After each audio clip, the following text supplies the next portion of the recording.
Takže čus lidi, já vás zdravím, mé jméno je Pan Snow a vítejte u dalšího komentovaného replaye z hry World of Tanks a dnes se podíváme na osmičkové italské neprémiové TDčko SMV CC67.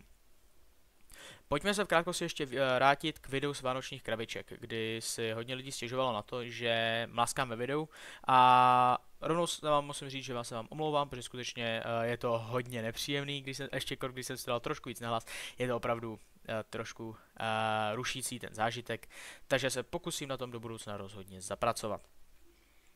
Jinak ale tady samozřejmě doufám, že se vám video z vánočních krabiček líbilo. No já nebudu dlouho zdržovat, pojďme se podívat přímo na tuto bitvu. Něco málo o tom stroji. V podstatě je to v některých ohledech lepší, v některých ohledech horší vypera.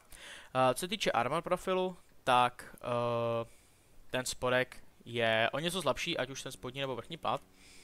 Věž je v podstatě totéž silná. No a pohyblivosti myslím, že je na tom trošku lépe. A nějaký ještě jiné vlastnosti, ale ty potom už nejsou podstatný. Důležité je, že já jsem se na tomto tanku rozhodl nevozit topové dělo. To z jednoduchého důvodu. To topové dělo má sice 400 alfů, ale má menší přesnost, menší DPM a větší intraklep, a to 7 vteřin. Tady to dělo sice dává jenom za 320.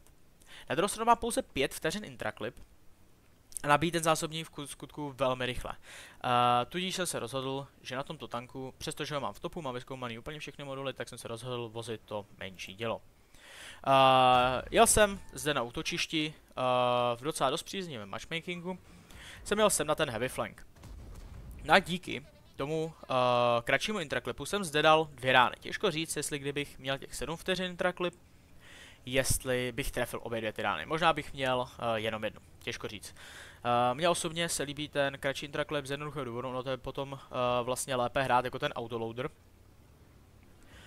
A tím pádem samozřejmě to dokáže většinou ty soupeře více zabolet. Já jsem dal 2 rány, viděl jsem, že tam je velká převaha těch nepřátelských tanků, tak jsem rovnou se stáhl trošku jinam.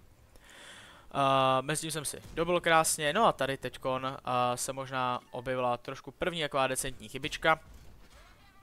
A to, že jsem si najel teďkon za ten roh vlastně korbou předem, takže mě mohl někdo střelit. Ale samozřejmě Tiger byl v pohybu, nikdo jiný na mě ráno neměl, takže nakonec tato chyba zůstala nepotrestána. Tady si krásně ukazujeme ten sidescape, kdy skutečně ten Tiger nemá v podstatě tady šanci mě prostřelit.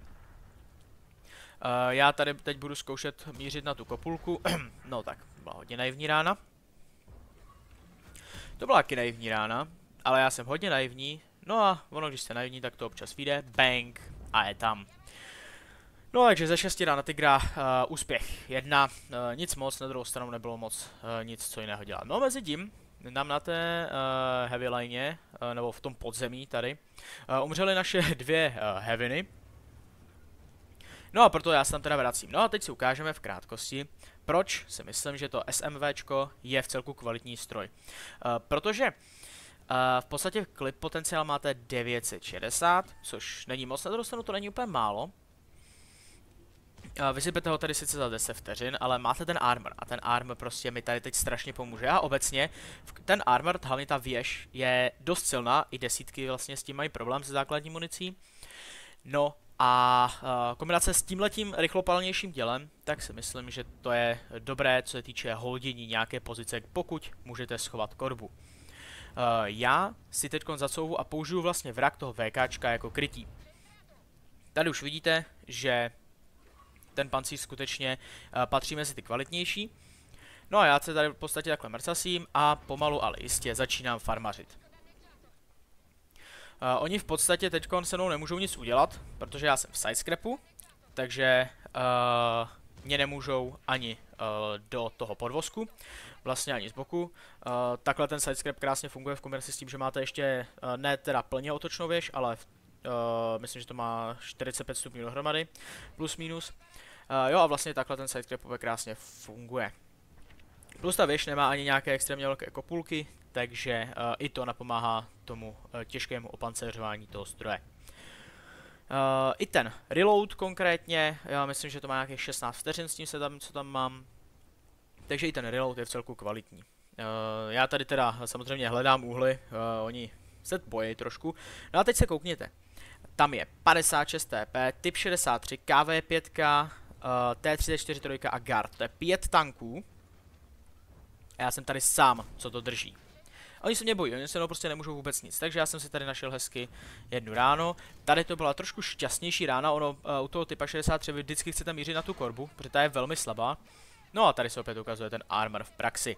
No a tohle to je v podstatě ideální, protože díky tomu, že mám tu menší dělo, tak rozdávám rány rychlejc, mám rychlejc nabito, rychlejc mezi ránama mám sice menší alfu, ale to dělo je přesnější. Takže v podstatě, pokud bych vám měl doporučit, tak skutečně hrajte to menší dělo. Jde to s tím skutečně na báseň. No a teď byste si mohli říct, že jsem tady v docela dost solidních problémech. Já mám tady proti sobě 2 metka, mám 1 náboj a nabijím 16 vteřin. Tady za mnou je ale ta Škoda T56. Já jsem si to všiml, myslím, že teď na ní někde budu koukat. Dáme si fixní kameru. A jo, tak.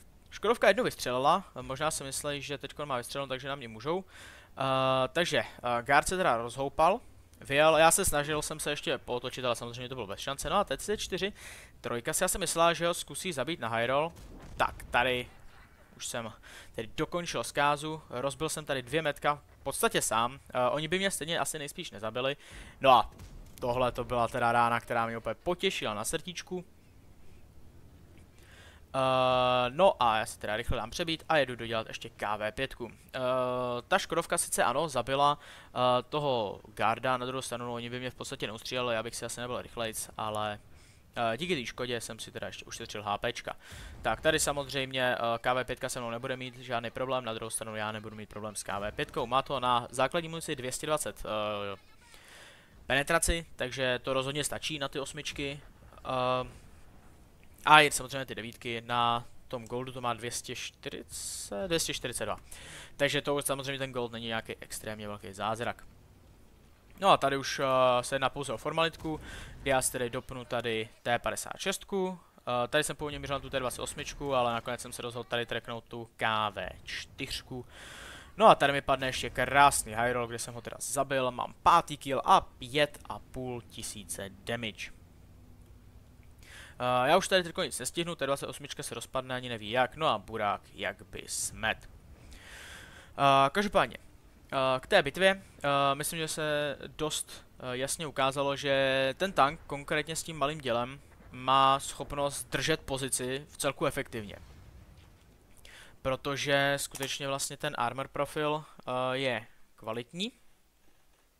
Silná věž, jakž takž, tady ještě to občas funguje proti 8, a tady hlavně ta špička, ta je dosti silná. No a ten spodek samozřejmě potom papír. Tak jo, my se tady ještě v krátkosti půjdeme mrknout na výsledky.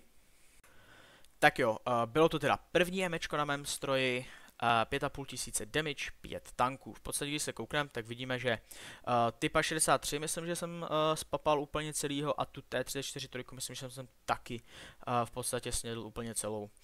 Potom samozřejmě teda jedna rána do Tigra a v podstatě každé té heavině jsem potom rozdal nějaký ten damage. Tak jo, já doufám, že se vám video líbilo, určitě pokud byste měli nějaké připomínky, upomínky, stížnosti, prosím, pište komentáře, já se budu na každý snažit odpovědět, poučit se z něj a vzít si z něj něco do dalšího videa. Doufám, že se vám replay líbil, děkuji vám za pozornost, mějte se hezky a zatím, čau.